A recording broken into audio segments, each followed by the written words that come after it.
Well, hello, everybody. My name is Timothy Lamont. I am a Canadian certified counselor living in beautiful Kelowna, British Columbia. I don't have any script as I'm doing this. This is a total uncharted territory for me. For people who know me personally, I am not a very techie person. And when I make these videos, and I'll go on to explain why in a little bit, but I'm not going to bother editing them. I don't have the patience for that.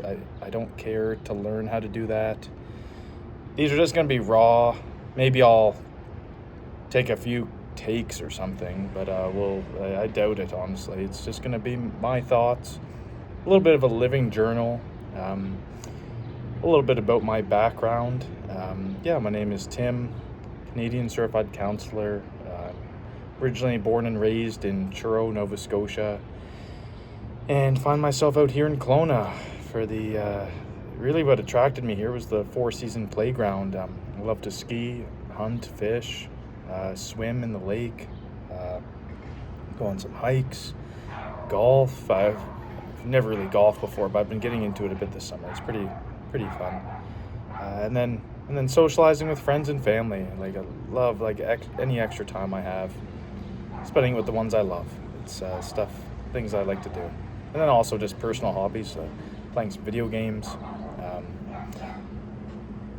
going to the gym. I love working out, biking, moving my body, lots of things. And cooking as well. I love to cook fancy meals and just eat delicious food. I love all of that. But what I've been doing lately is I've opened up a private practice called Unyielding Health and Wellness. It's actually right here on my t-shirt, polo shirt, I suppose. And it's a practice. It's actually right behind me there, right in this building here, is my office. And so I've been going through the trials and tribulations of being a small business owner the past several months.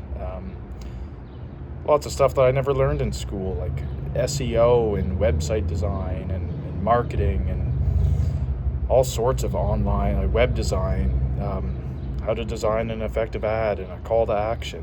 All this stuff is just so foreign to me, but we're doing it. I guess I'm doing it, learning as I go. And so this video that I'm recording right now is kind of the latest manifestation of that learning and journey to trying to just really bring mental health awareness and mental health help to the Okanagan region, Kelowna specifically, but I like to say that I serve the whole Okanagan region. Like we do online, or I do online counseling as well. But for the most part, I like to see people in person. I find it's just more of a vibe. But I'm more than happy to see people online as well. But really, I love talking with people. It's so fun. I'm curious with them.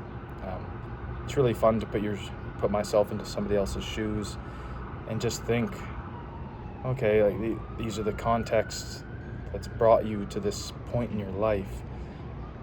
That's so interesting, and not in a grandiose way.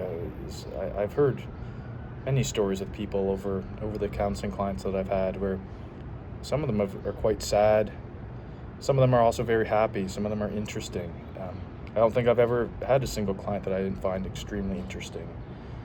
I always try and remember, too, that with a given client, or even a person in general, whether it's a friend or family member or what have you, most people are just doing their best.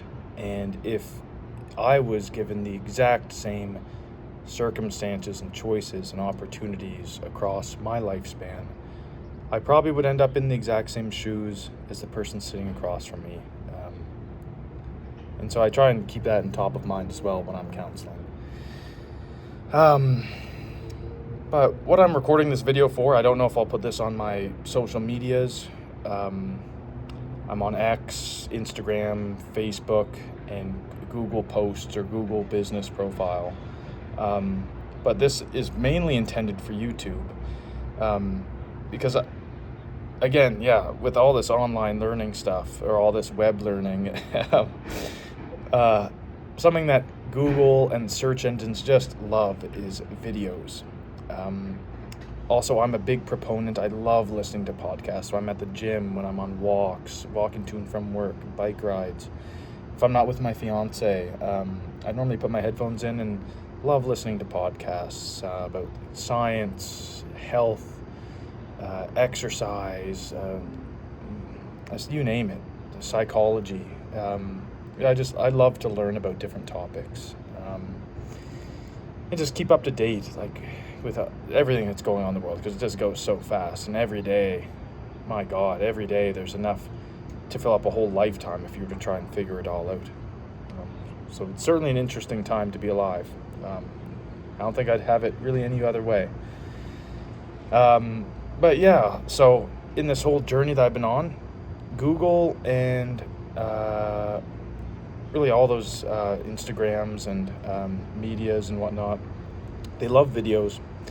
And so what I thought I would do is read this book here. It's called Meditations by Marcus Aurelius. And this is actually I think it's the Gregory Hayes translation. The reason why I'm going to read that book is because my counseling theory that I kind of use as a foundation, it's not that I use it for every client or to think about every single person and it's absolutist, and I only see people through this one lens, or circumstances through this one lens, but it's called rational emotive behavior therapy. And it's kind of technically the grandfather of CBT, which quite a few people have heard of. And it traces its roots back to the ancient Greek Stoics, of which Marcus Aurelius, who was the 4th, 5th, or 6th Roman emperor after Julius Caesar, after the Republic. I think the Republic was still kind of kicking around. It hadn't fully dissolved yet. And the Senate still had some significant power, but for the most part, it was the not classical Rome anymore when Marcus Aurelius was around. But Marcus Aurelius, he was really fond of the ancient Stoics and their fundamental belief, which is essentially the exact same as rational emotive behavior therapy, which I should maybe have said this earlier, but rational emotive behavior therapy came about in the 50s or 60s. And it was created or coined by Albert Ellis. And the premise is that situations themselves don't disturb people. Our beliefs about the situation do. And so what does that mean? I'm just looking around trying to think of an example here. Well, look, it's pretty hot here. It's must be like above 25. I have a bit of a sweat on. I could certainly get very frustrated, or I could get very angry that it's so hot. Or let's say the air conditioner over there kicked out. I could get extremely angry, maybe later at night when I'm trying to go to bed, because I like to sleep in a cool room. I could get very angry in that moment that I can't get to sleep. This is just the worst. I'm going to have a horrible day tomorrow. I can't stand it. And that's one way to look at it. And I can ask myself, or I guess like an ancient Stoic or an REBT counselor might ask one, how helpful is that belief to you? Is tossing and turning, getting angry and frustrated, is that going to help you get to sleep despite the heat, or is that just going to compound on itself? Whereas an ancient Stoic or an REBT counselor might ask, well, I certainly am frustrated that the bed isn't as cold as I would like it to be, and the room isn't as cool, and I'm very uncomfortable and irritated that I'm sweating here at night trying to go to sleep. But if I am tired tomorrow and I do lose an hour or two of sleep because of this, It doesn't mean that my day is ruined the next day, or it doesn't mean that I have to, it doesn't mean that I have to have a horrible, tired day. I could sleep in if I chose. I could get up and choose to do the activities that I was planning to do anyway, and just do them more tired. Maybe do them more slowly, but still get them done. There's lots of other ways to look at it, and so in that one example, that in a nutshell is essentially what Stoicism, rational motive behavior therapy, tries to help bring either practitioners or clients into like either seeing or understanding or believing, and it's that the effect of our beliefs and how our beliefs impact our emotions and our circumstances. And I'm going to be going into a lot more details on that as time moves forward. So if you like anything that I'm saying so far, please bear with me. This is the first YouTube video I've ever created. I have this AI marketing thing making these videos for me as well, but I'm not really doing those. I just kind of look them over and approve them. But what I plan to do, though, is I thought, well, geez, I'm an REBT practitioner. I want to make some videos to help with my SEO and my marketing. Also let future clients and past and present clients and just anybody who wants to follow me, like show them a book that is kind of meaningful to me. I've actually never fully read this book. I've maybe read about a quarter of it. It's not really a book, so to say, as you'll see here. It's more so a collection of thoughts of Marcus Aurelius, compiled together. I think it's 3 or 4 different books, actually. It says it there somewhere in the introduction. I've read that part of it, and I think the first book, but there's several books on it, or like inside of this, or several diaries rather. I thought, geez, what better way to show clients who I am, show people who I am, and introduce the world to a book that's really grounded in the way that I fundamentally like to see the world, and how I try to help clients, and what really influences me in my work. And so with that said, let's get started. We'll read this first passage. I'll show you what I mean, though. It's not really a book. And all throughout this too, there's this book has been rewritten, I don't know how many times throughout history. It's like a little under 2,000 years old, these lessons. But let's get into it, and we'll have fun with it, because that's the biggest thing. We're gonna have fun I'm gonna have fun with this YouTube channel and with the social media. There'd be no way I'd be doing any social media stuff if I wasn't just gonna have fun with it. I'm gonna try and keep it as professional as I can, and hopefully informative. But the things shared in this, it's just my personal opinions on the book. And I think what I'll do is I'll read a little passage.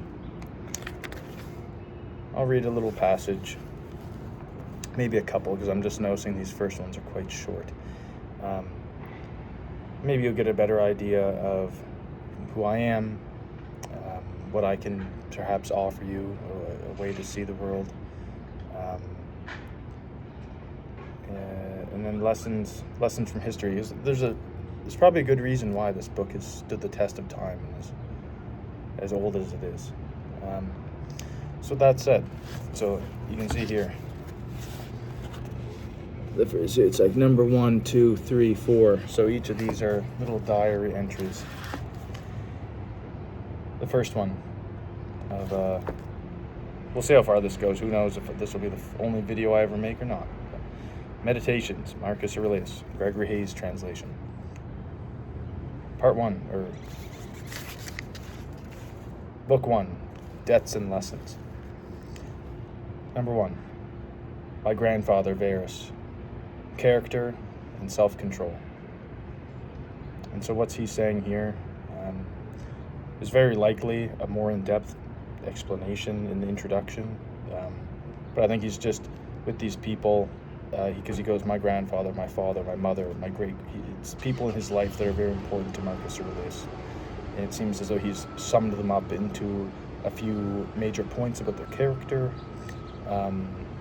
or a few sentences. I don't know if I'll really comment too much about how this ties into rational emotive behavior therapy, these ones. It just seems like he's maybe setting the ground, or having like more so personal comments, and not really something that I might not comment on. We'll see. Like I said, so my grandfather, Varus, character and self-control. Number 2, my father, from my own memories and his reputation, integrity and manliness. Number 3, my mother, her reverence for the divine, her generosity, her inability not only to do wrong, but even to conceive of doing it, and the simple way she lived, not in the least like the rich. My great-grandfather, to avoid the public schools, to hire good... Oh, you know what these might be? These might be... not these. Let's see. These might be the lessons that they taught him. Maybe that's why it's called Debts and Lessons, but like the biggest lessons that they taught him. So my great-grandfather, to avoid the public schools, to hire good private teachers, and to accept the resulting costs as money well spent. Well, on that one, that seems like a bit more of advice. Maybe we could tie that into REBT. I mean, I don't know what the public schools looked like back in, almost 2,000 years ago in Rome, but I'll comment on how it is in Canada today. I think the public school system in Canada does a fantastic job. I know several teachers that are all doing their best. There's a lot of strains on the public school system.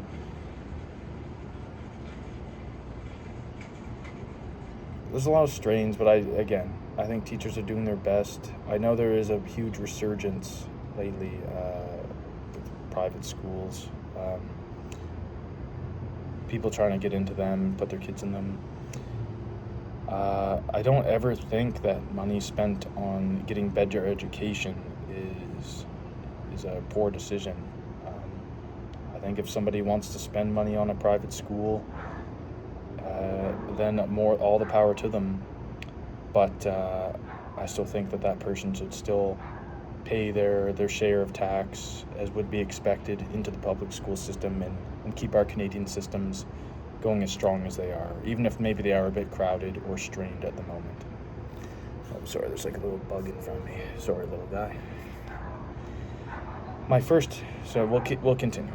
So number 5, my first teacher. That's not what I said there, was more so my personal opinion, not really a commentary on how this could relate to REBT.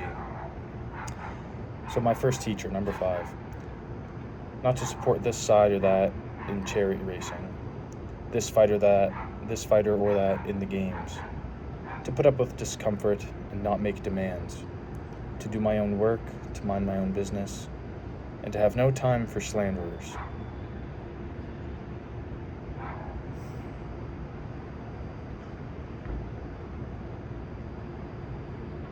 Yeah, it's hard to tell if he's actually talking in this one, that he actually means chariot racing, or is it a metaphor? Not to take that side or that in chariot racing, or this fighter or that in the games. It could be a metaphor, because a lot of these passages by Marcus Aurelius, they're metaphorical and tie into the broader themes of life, things that he found important. And so this is what he garnered from his first teacher. So maybe not picking a side one way or the other, staying somewhat neutral, it sounds like he's trying to say, like in a lot of things in life. Not getting too caught up on one side or the other can be helpful. To put up with discomfort and not make demands. I mean, of course, there's going to be discomfort at times.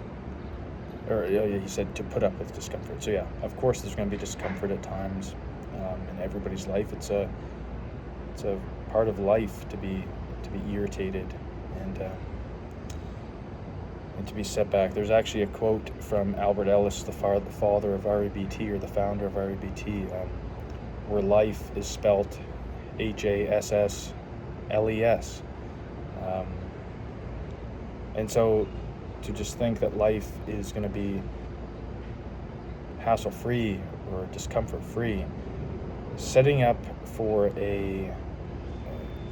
it's a high expectation, and with the high expectation, there's the potential to have that let down, and very likely it's going to be let down. If not, I don't know a single person who's lived their life without some discomfort.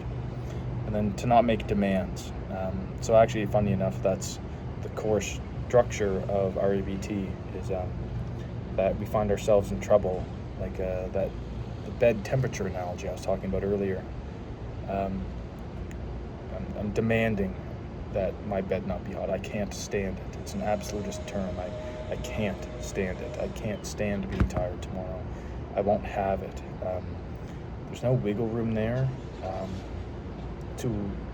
for acceptance that these situations do happen in life. And that's exactly what demand is. It's demanding. It's absolutist. There's very little, if not any, wiggle room. And so I would say that not to make demands is a preferable way to live. To do my own work and to mind my own business and to have no time for slanderers. I mean, just in today's modern thing, like my mind goes to AI, doing my own work.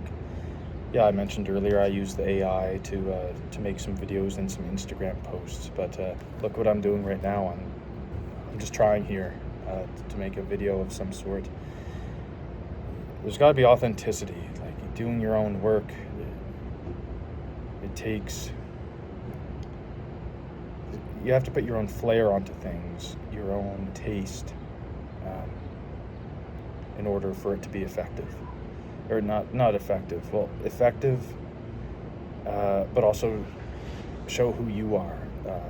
As I've learned so much in my professional life and personal life, but just in the past few months trying to get this small business together, and just, what even is a small business? What's it even mean to be a business owner? Well, I can't just hire everything out. It'd be soulless. And there's a lot of people that would argue that trying to do it all, it's too hard for one person, and I do agree with that wholeheartedly. Don't get me wrong. That's why I have I have lots of friends that have helped me all along the way and helped me with various portions of everything. Everything to do with it. Be a whole video to document that whole thing. But I guess what I'm trying to say is, I think doing your own work and figuring out what work you want to do and that you enjoy, do that work, and don't delegate it off, or what do you call it? Contract it out for other people to do if you enjoy doing the work, especially. You gotta do some of your own work. Mind your own business. Now, I guess that one's really contextual. Like, it'd be interesting to know what context that's being said in. For the most part, like, my mind right now is going to just with how crazy the news is all the time. It's easy to get lost in just my place in the world and how can I affect anything that's meaningful, or really just how can I have any effect on the world. This is where my mind's going with this thing. Again, this video, it's just my thoughts. Just you get to watch me think, essentially. Mind my own business. Like, every day, multiple times a day, I have to just look up and think, all right, like, what can I do right now, or what do I need right now? How can I have any effect or influence on this? And how can I just do right by me in my personal life, or my business life, or my relationship in my family, and not get so caught up in the viral Instagram or the TikTok thing. I mean, I've never actually had TikTok, so maybe I'll say the Reels or whatever. Like, just minding my own business to a degree. I think, of course, if people are in grave danger, and if I were to look down there and see someone that really needed help, I think I'd have a really hard time minding my own business. But learning to, I guess, differentiate where you can have some control and influence on things and where you don't have any control and influence, and managing that fine line and finding where that line is on all the topics that can exist in the world. And the last portion there, to have no time for slanderers. I strongly believe in this statement. I don't like it when people in my life are just either complainers or talk poorly of other people, or just have struggled to find even a little bit of good in a situation. It's negative and sucks the air out of the room. And I find slanderers, in this context, I think he probably means a combination of all this, is where my mind goes. It's not very fun being around people who just have nothing nice to say about anybody else, or can't find even a single redeeming quality in someone, no matter how horrible they are. I don't think anybody's truly horrible.